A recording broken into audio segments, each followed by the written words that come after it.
el extraordinario experimento que convierte el dióxido de carbono en piedra.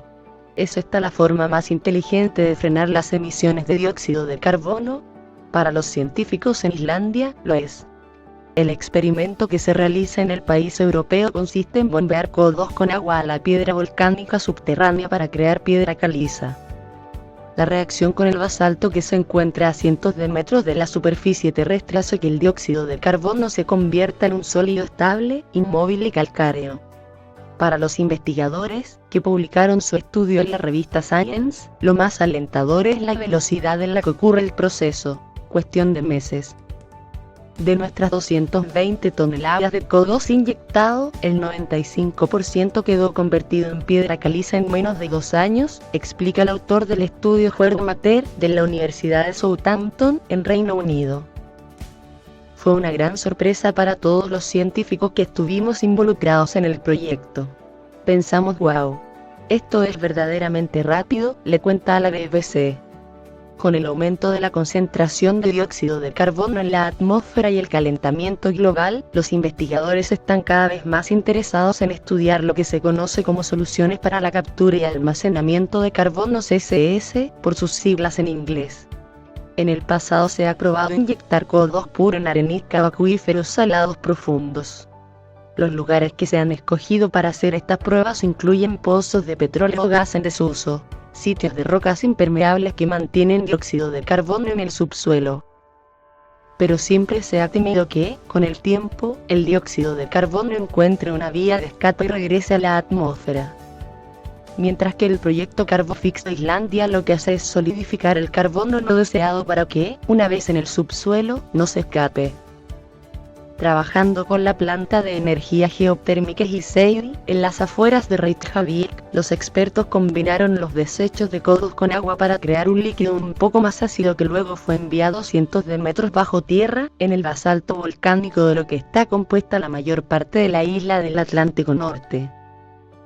El pH bajo del agua, 3,2, sirvió para disolver los iones de calcio y magnesio en el basalto, que reaccionó con el dióxido de carbono para hacer carbonatos de calcio y magnesio.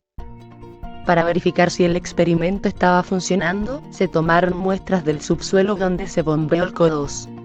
El resultado fue manchas blancas de carbonatos en los poros de la piedra que se tomó como muestra, lo que indica que el dióxido de carbono se había solidificado. Los investigadores también etiquetaron el CO2 con carbono 14, una forma radioactiva del elemento. De esta forma podían saber si el dióxido de carbono inyectado se estaba filtrando de vuelta a la superficie, y hasta ahora no se ha detectado algún escape. Esto significa que podemos bombear grandes cantidades de CO2 y almacenarlo de una forma muy segura en un corto periodo de tiempo, comenta el coautor del estudio Martin Stutte, del Observatorio Terrestre La Mondoverty de la Universidad de Columbia, en Estados Unidos. En el futuro podemos pensar en utilizar esto para plantas de energía donde hay una concentración alta de basalto, y hay muchos sitios así. Por su parte, el Dr. Mater señaló que en todos los continentes se puede encontrar basalto y ciertamente fuera de la costa porque toda la costa oceánica, debajo del suelo marino, es de roca basáltica. En términos de disponibilidad de rocas basalto para que se ocupen de las emisiones globales de CO2, no hay problema, agregó. Sin embargo, el gran pero está en los costos. Capturar el CO2 de las plantas de energía y de otros complejos industriales es costoso, lo que quiere decir que, sin incentivos, hoy en día sería una técnica poco rentable. Y esto sin contar con los costos de la infraestructura necesaria para bombear gas al subsuelo. Además, se necesita una gran cantidad de agua. De lo que se inyecta al subsuelo, solo el 5% es CO2. Para Christopher Rochelle, experto del CCS de la British Geological Survey, y quien no participa en el experimento, es importante pasar de los estudios de laboratorio a demostraciones reales, pues solo así se puede evaluar si la tecnología está lista para poner en práctica este tipo de soluciones. Necesitamos hacer más pruebas de campo, como la que se hizo en Islandia, para entender mejor los tipos de procesos que ocurren y qué tan rápido trabajan, le dijo a la BBC. En esta oportunidad, los expertos inyectaron en rocas reactivas y los minerales se precipitaron relativamente rápido, lo que les impidió migrar a algún lado. Y esto es genial, pero, por ejemplo, las piedras bajo Islandia son distintas a las que están bajo el Mar del Norte, aclara Rochelle. Así que este enfoque va a tener que variar dependiendo del sitio donde estés.